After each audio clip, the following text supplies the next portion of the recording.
नमस्ते, प्रणाम। आज आपसे एक एक्सपीरियंस शेयर करना चाहता हूँ। 2-3 दिन से मैं अनकम्फ़र्टेबल था।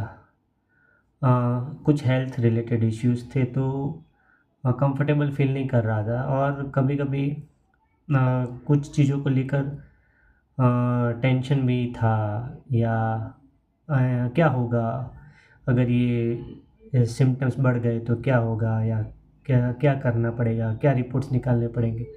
ये सब थॉट्स थे, लेकिन फिर भी एक्सेप्टेंस मोड में था।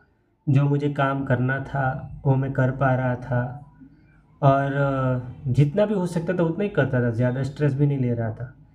तो ये जो मैं अपनी लाइफ़ में इम्प्लीमेंट करता हूँ, उससे तो मुझे फ़ायदा हुआ।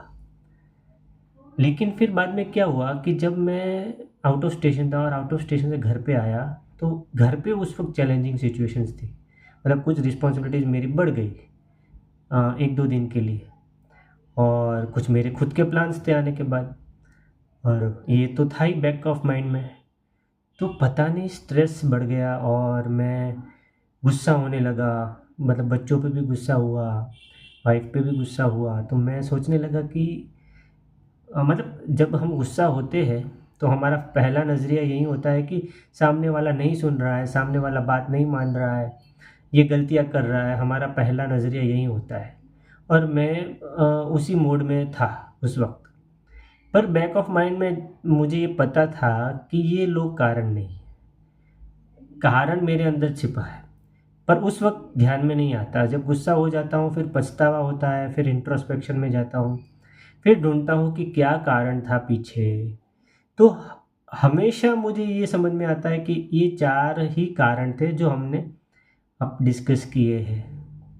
तो वही कारण जो कहते हैं कोई डिज़ायर रही होगी या इंसिस्टेंस आग्रह रहा होगा और या फिर नॉन एक्सेप्टेंस रहा होगा या फिर कोई मान्यता रही होगी। इन 4 में से एक ही होता है।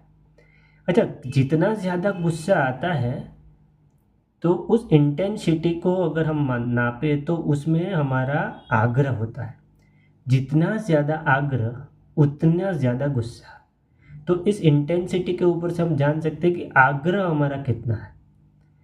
तो फिर जैसे ही मैंने चेक किया तो समझ में आया कि कुछ बिलीफ सिस्टम जो पहले बचपन में जो बनाई हुई है हेल्थ रिलेटेड या फिर फ्यूचर रिलेटेड फोरकास्ट जो बनाया हुआ है कि ऐसा होना चाहिए, वैसा नहीं होना चाहिए, ये सब स्ट्रेस क्रिएट कर रहा था, ना कि सिचुएशन। सिचुएशन को एक्सेप्ट करना आसान था, पर क्योंकि वो पीछे ऑलरेडी बैक ऑफ माइंड में था ये सब कुछ, इसलिए एक्सेप्टेंस नहीं हो रहा था। तो जैसे इंट्रोस्पेक्शन किया, तुरंत पता चला कि मेरे मन ने क्या पकड़ा हुआ है और फिर धीरे-धीरे उसको ढीला छोड़ा, रिलीज़ किया और फिर शांत हो गया। तो मैं आप सब लोगों के साथ ये शेयर इसलिए कर रहा हूँ, ताकि आप समझ पाएँ कि इसको प्रैक्टिकली कैसे करना है। तो आप भी करें और अपने एक्सपीरियंसेस शेयर कीजिए। थैंक यू, धन्यवाद।